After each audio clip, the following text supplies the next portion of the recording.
Pag sinabi natin Pro Plus, one thing comes into my mind. Yung plus sign na yun means that it should be better than yung kanyang Pro variant. And nahawakan ko na si Redmi Note 15 Pro. Si Pro Plus, I expect this to be a lot better than yung kanyang Pro variant. How better is better? Pag-usapan natin after this quick intro.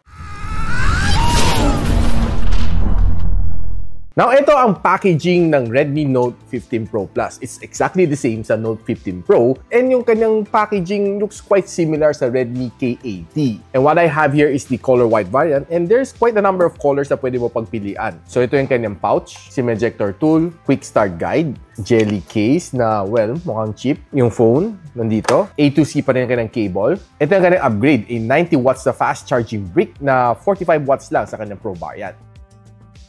Ito na ang phone. I have here, sinabi ko sa inyo, the color white variant. And first impression, no, pagdating sa design, this one looks better than yung kanyang Pro variant. Yung kanyang edge is more of a chamfered or curvier edge compared sa makanto sobrang Redmi Note 15 Pro. Yung kanyang camera bump is almost exactly the same sa kanyang Redmi Note 15 Pro na variant, and it's still almost the same sa Redmi Note 14 Pro Plus. I like yung kanyang design dito sa likod, matte finish, and pag nailawan mo, medyo may pagka-snowflakey yung kanyang design. Reminds me of Elsa na Frozen. Pero hindi ako kakanta ng Let It Go. Now, one thing na napansin ko is hindi na nakalagay dito ang kanyang infrared port. Most likely, somewhere nandito siya sa mga camera modules dito. And by the way, guys, itong phone na ito comes in 4 colors: black, purple, blue, and white.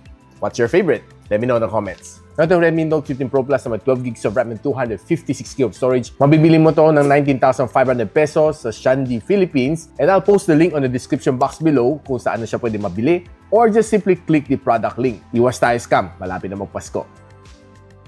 Now, on day-to-day usage na ma-experience ko dito, I've been using this as my daily driver for the past few days and wala naman ako na-feel na lag sa kanya. I've been trying to use some CapCut dito, video editing. I played some games dito, and I was video chatting dito. Wala naman naging problema sa kanya. Smooth naman naging experience ko dito with the HyperOS 2 inside Android version 15. Probably one of the downside lang naman sa kanya dito is that it still uses UFS 2.2. Sana taasin man lang nila UFS 3.1, no? Now, this device is being powered by the Qualcomm Snapdragon 7S Gen 4. And it's my first time to hold this one. This is probably one of the first Xiaomi that comes together with that chip. And it got me a decent na 874,000 points sa Antutu benchmark. And by the way, here are the other benchmark kung gusto nyo makita. And before I proceed any further, this is the complete spec ng Redmi Note 15 Pro Plus.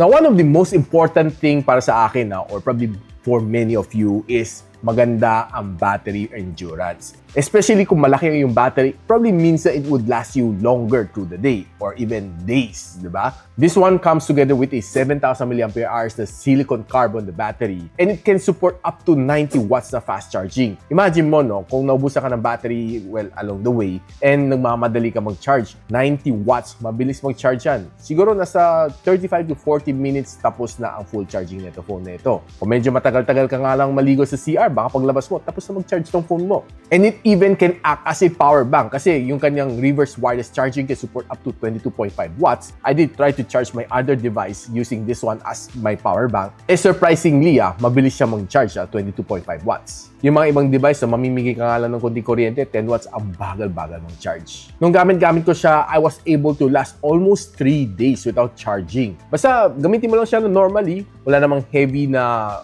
on whatever specific activity, kayang-kaya naman niya tumagal. And eto, magugulat ka. 25 hours na screen on time binigay sa akin ng PC Mark na battery stress test. Ayos, diba? Makunat. So, battery endurance ito, definitely a check para sa akin.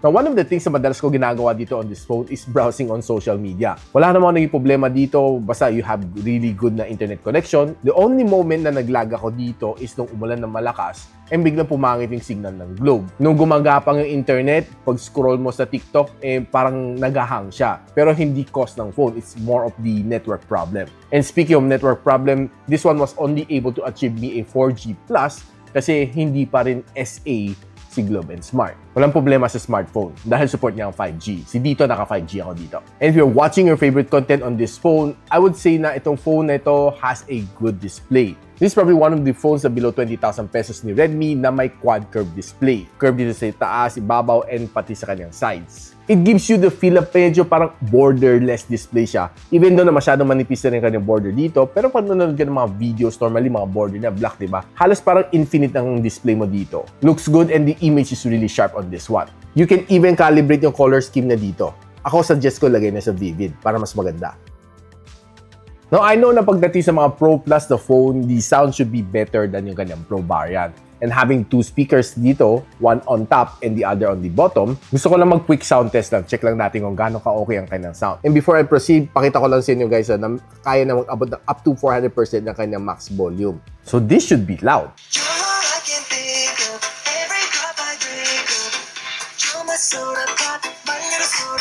One of the most popular song nowadays though, si Soda Pop. And I would say na the song is really popping. Maganda yung vibrance ng kanyang sounds and it's really loud, no? Yung expectation ko sa kanyang loudspeaker is definitely met on this phone.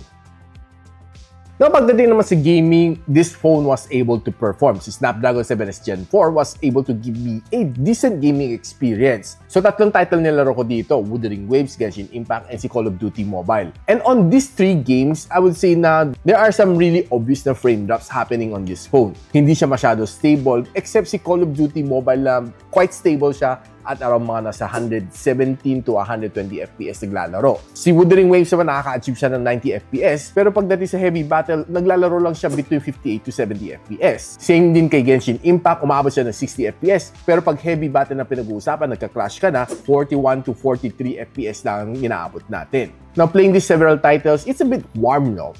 Lalo na kay Wuthering Waves, umabot ako ng 46 degrees Celsius, and kay Genshin Impact, 44. Playing on this phone, meron siyang ups and meron siyang downs. Meron talagang mafe-feel na frame drops. Nakita ko naman sa FPS counter. I would suggest na naggamitan nito ng cooler just to give you a better na frame rate if you're playing those AAA games. Pero I would say na playable naman mga AAA games dito sa phone nito.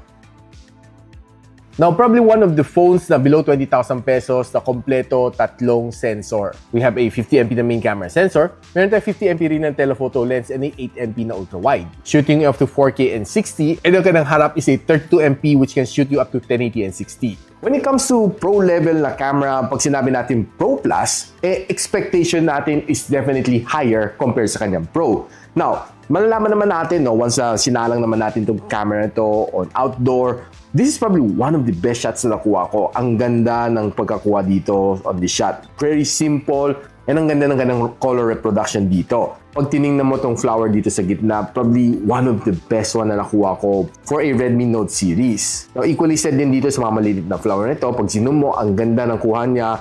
Pero yung kanyang saturation is hindi naman yung OA na medyo nakakairita tingnan. It's perfect for you to post on social media. Okay na okay siya. And if you're just walking around the vicinity, you'll be able to get some snaps na maganda. Except that there are times na medyo mag-overexpose konti, siguro due to the sunlight. But kung medyo mas makulimlim konti, definitely you'll be able to get some good snaps. And if you're trying to take some building shot like this one, okay naman siya. Nothing really special. Now, tinry ko rin naman gamitin ang ultra-wide lens and this is how it looks like.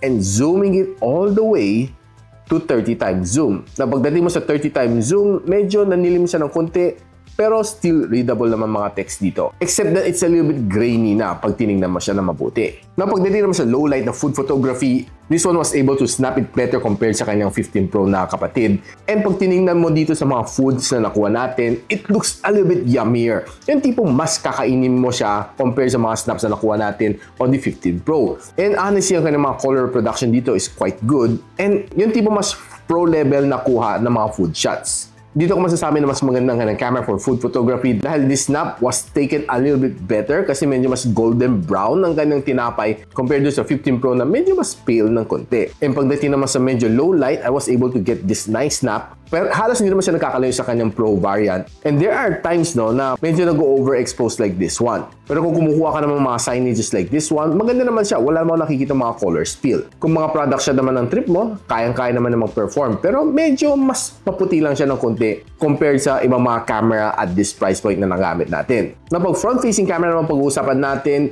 you'll be able to get some nice one. Pero there are times na pansin ko, medyo mas yellowish ako ng konti as compared dun sa Note 15 Pro. And there are times din, kahit outdoor, medyo hindi ganun kaganda yung mga details na nakukuha ko. Siguro medyo hindi lang ganun kagandang sensor na ginamit nila dito for the front-facing camera. Mas lalo na pag ginamit mo sa indoor, makita mo soft na yung mukha, wala ka na masyadong makita details once you zoom it in.